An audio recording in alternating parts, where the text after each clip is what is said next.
What's up guys, Saiyan Legend here, back again with another One Piece Treasure Cruise video. And in today's video we're going to be doing another installment of the One Piece Treasure Cruise Beginner's Guide for 2023. And this time around we are going to be talking about team building, which is probably one of the most important aspects of the game, is being able to build an effective crew.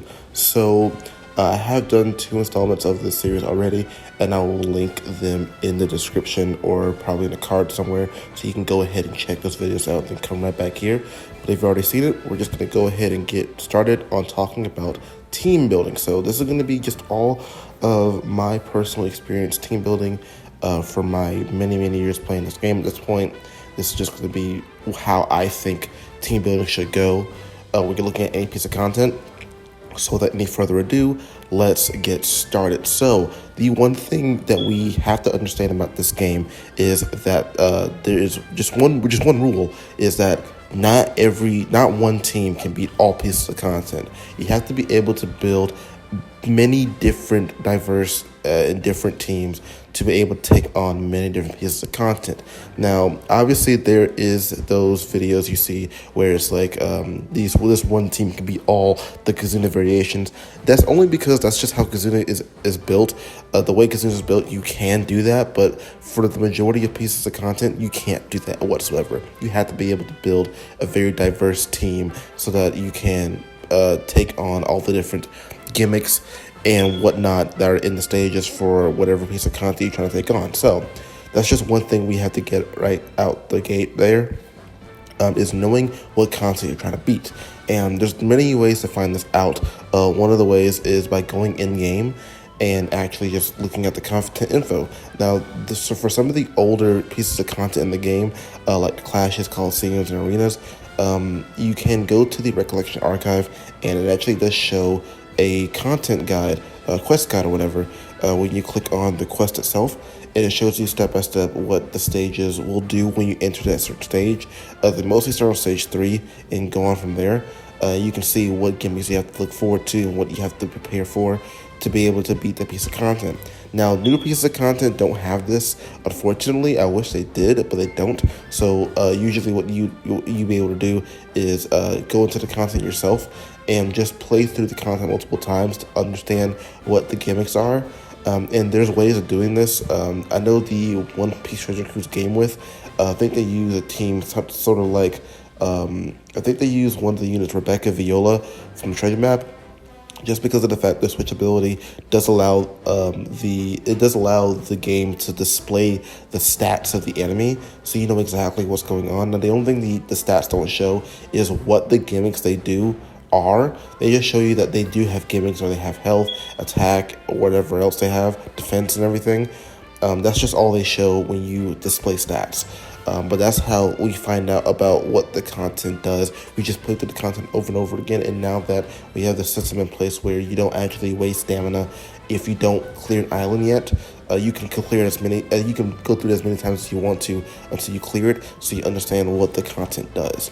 Now, other ways of finding out what the content does is by going through different social medias, like I think that's displayed in the first video of the series, where you can go to the Reddit and Discord, and you can actually look at the content.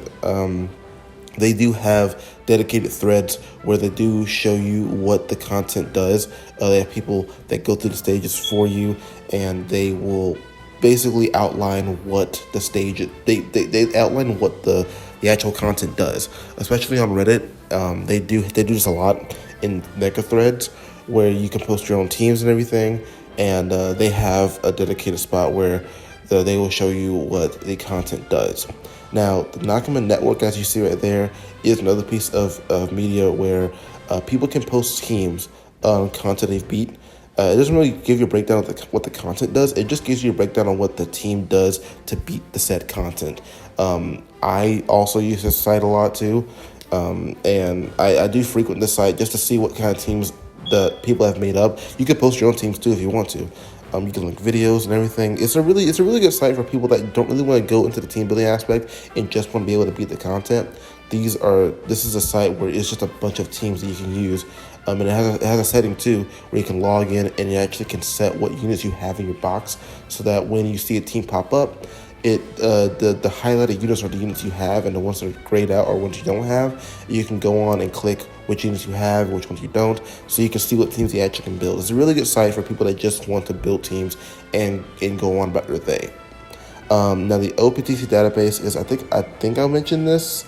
I really want to say I mentioned this in the first video. If I haven't already, the OPTC database is probably one of the most resourceful sites for this game, because it gives you information on a lot of things in the game. The only thing it doesn't give you information on is content, but it makes up for that by helping you be able to team build. If you have the content and you know what it does, you can use the database to actually find really specific unit to be able to help you beat the content. Is really good in helping you find the right unit, help you find the right ships, and it even has a damage calculator which lets you test out damage for your team, so you know how much damage you're actually doing. It's a really good site, and I recommend anyone playing the game to use this site often. I use this site all the time just so I can build the right team for a piece of content. Now, the other thing we have to understand are the gimmicks.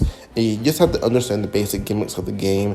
You got to understand the basic gameplay. So I recommend, if you like haven't already for some odd reason, pay attention to the tutorial, because even though it doesn't give you a lot, it does give you a lot of information. But the things that the game doesn't really teach you on is like the other side of the gimmicks of the game, like debuffs, buffs, and etc. So this is what we're going to go through right here. So this game does have a variety of gimmicks you have to get around, you have to play with to be able to build an effective team to beat content. One of those things are debuffs that you have to get around. So these are kind of like the most common debuffs in the game. These three right here, Despair, Bind, and Paralysis. Now, we're just going to go over them briefly. Despair is a debuff that only really affects the captains. It basically shuts off their captain ability, and that does a lot for a team. So what that means is if your captain ability boosts your team's attack by some multiplier, that's gone. If they boost your HP, you lose all the HP boost and you just go to base HP, which is actually pretty detrimental for a lot of teams. You lose any kind of like other effects the captain may give. Like if your captain heals your crew by some margin at the end of the turn, you lose that too. You lose a lot of things and your captains get despaired. So you have to be able to bring units that can actually remove that despair by your specials, or you have to have a captain ability that actually does remove despair by themselves, like V1 Roger. He is notorious for being able to remove despair passively. Now, Bind is also a pretty annoying debuff, probably one of the most common debuffs, and it affects basically any unit. And what it does, it kind of works like Despair, but it shuts off a lot more than what Despair does. Now, if your captains get binded, it shuts off the same thing Despair does, but you also can't interact with that unit icon until the bind is gone. So you can't use like their special, you can't use their, I think their crewmate abilities also get shut off too. And you also can't use like swap abilities if they're a dual unit. You can't use versus abilities if they're like a versus unit. You can't use a lot of things if they're binded. It does work for crewmates too. It just really sucks to get binded. And like I said, it can be removed using specials or by a captain that can actually remove bind, or by support abilities. Same thing with the spirit. Support abilities also remove bind or any debuff that whatever the support ability removes. And the paralysis is basically a debuff that gives your unit a chance of not attacking when you tap with them. It's really annoying because it messes up a lot of things like chain. It can mess up your chain attacking, and it's just a really annoying debuff. It's not as common as Bind Up Despair, but it's just about as common. It's common enough for me to put it in this section of the video anyway. Now, there are other debuffs and buffs in the game that we're just going to briefly go over. We have things like attack boosting, or boosting, color affinity boosting, some kind of damage reduction for like crew buffs. You have resilience, immunity, and defense related buffs for the enemy. You have other debuffs for the crew like normal attacks only, attack down, chain down, hunger. Just a lot of debuffs that can hinder your journey through the stages, making you be able to like not beat the content. So you have to be able to understand all these gimmicks. Just like sit down, look at your units, look at the gimmicks of the game, and just be able to understand what they do and how to counter them in the best way possible. Now, there is another gimmick in the game that is also really prevalent in the game called an enemy preemptive attack. And what that is when you enter a stage, most of the time, if not all the time, the enemy is going to do something as soon as you enter the stage, and that's what's called a preemptive attack. This is where usually where you get all the gimmicks of the stage and where you have to take care of most of the debuffs in. So, like for an example, you see this Arena Kawamatsu playing in the video, and this is the video I chose. This is the team I chose to this is the stage I chose to show off the enemy preemptive attacks. We have the Rise stage giving themselves like a damage reduction, calling up some mob characters and binding your crew. This is an example of what happens when you enter a stage. And you have to be able to build a team to get around all these gimmicks here, because usually after that turn passes is where like more bad stuff happens. So you most of the time want to be taking care of all of these gimmicks in that first turn, so you can get through the content a lot faster. Now, just discussing the units in the game, because you also have to understand the units in your box to be able to build effective teams. Just to go over the 5 types and classes of units real briefly, you have Strength, Dex, Quick, Psi, and Int, which all work in tandem of like the elemental system, which they do. I think they do explain in the tutorial too. You know, Strength beats Dex, Dex beats Quick, Quick beats Strength, and Psi, Int beat each other. This does play into building a team that can take on pieces of content, because depending on the boss color, you want to be building a team that's effective against all the boss stages. Most of the time, you want to be building a team that can take on the main boss stage, which is usually like the last stage of the run. So you want to be building a team that's more effective against that stage than the other ones. So if you're going up against like a strength boss, you really want to be bringing quick units to the fight, just so you can easily take on the boss, because the quick units are going to have way more type advantage against strength boss than any other color. And same thing with Dex, when we bring strength units, and so on and so forth. Now, the classes of the units don't really matter too much unless specified. So what we have here is Fighter, Slasher, Striker, Shooter, Free Spirit, Cerebral, Driven, and Powerhouse. And all units in the game do classify under 1 or 2 of these classes. I say 1 because there are units in the game that only classify as 1 of those classes, and I think the unit that comes to mind is Mihawk. A lot of Mihawks are just Slasher units. I think after the V2 Mihawk came in, it kind of changed, I want to say.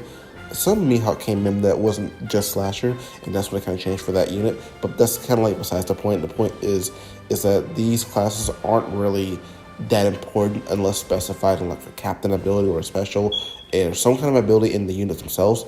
The content doesn't really the content itself doesn't really affect like classes unless specified. Like, I know there was a time where driven units were kind of debuffed a lot, and if you brought driven units to the content, it basically hurt them. I know there's some content out there that does require you to only bring specific units that are like, I think the Capone and the Barto raid only allow specific classes to be brought into the stage. So there's stuff like that, but most of the time classes don't really matter too much.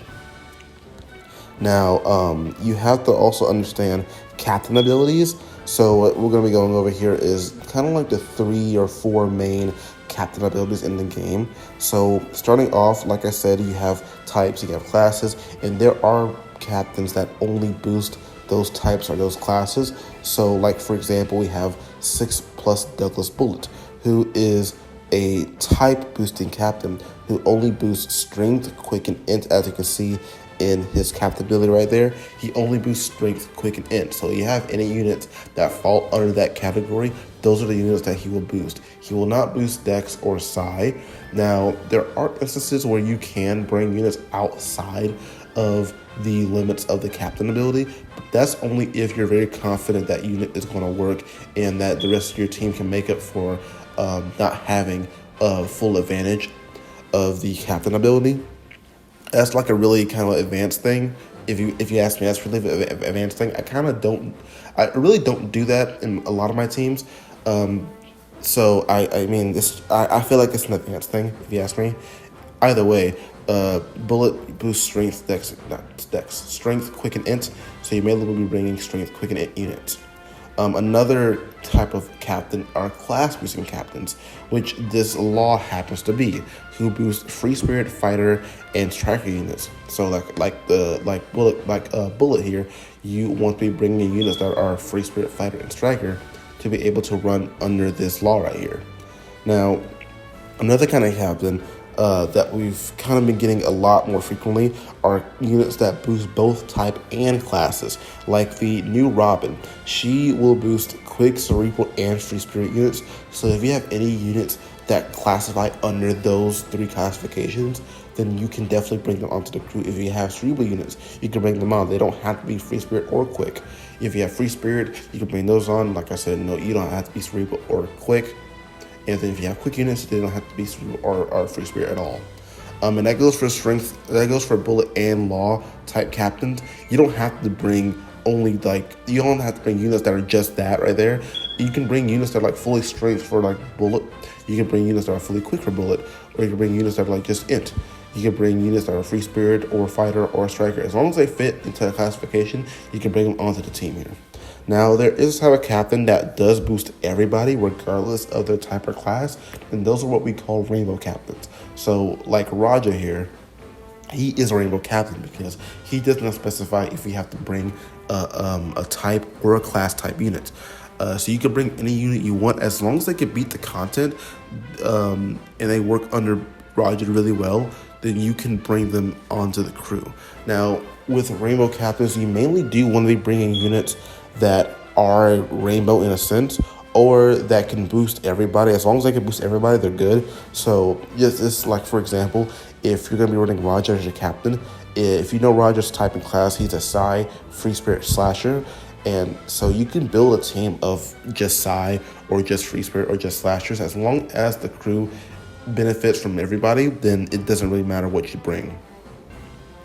Now, there are two types of units that I personally say that exist in the game, and those units are separated into two categories, being utility units and damage boosting units. Now, for utility units are units that mainly get rid of debuffs or like apply buffs to your, like not apply buffs, but like apply like some kind of like defensive buffs or whatever. So mainly what I'm talking about is like this Chopper right here. If you don't know already, Chopper did get a 6+ recently.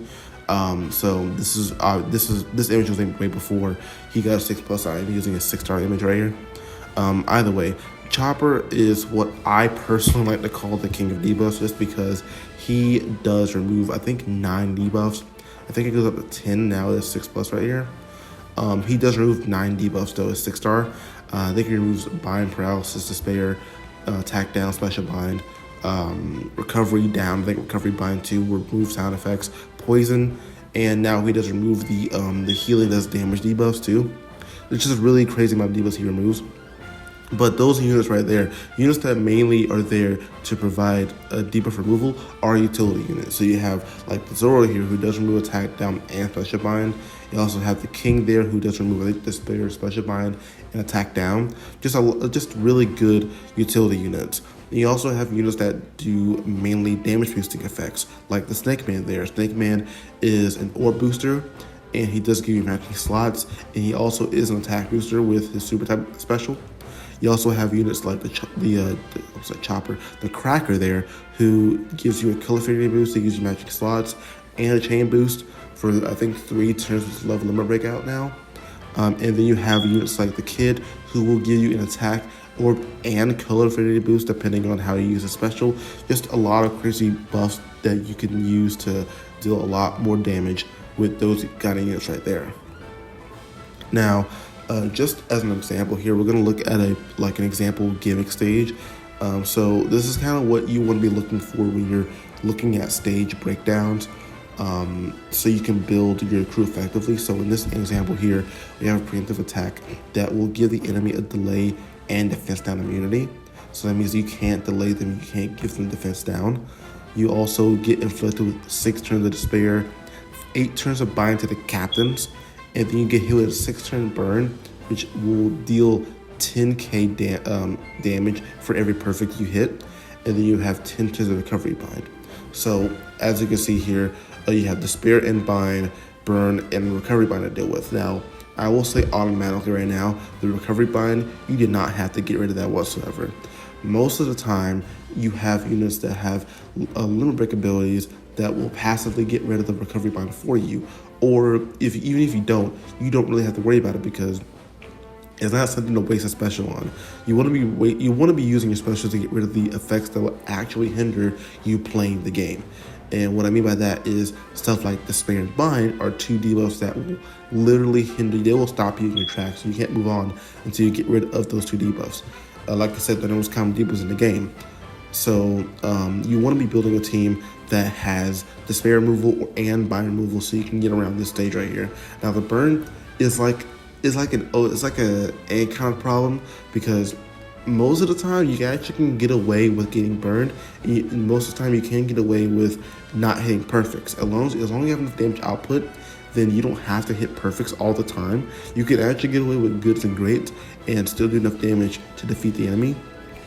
But there are times where you will have to endure the burn. As long as you have enough health, you can also just take the burn damage too.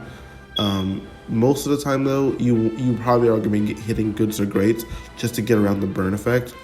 But the Despair and Bind are deals you have to get rid of. Like you have to understand what is the priority here and what's going to stop you from playing the game.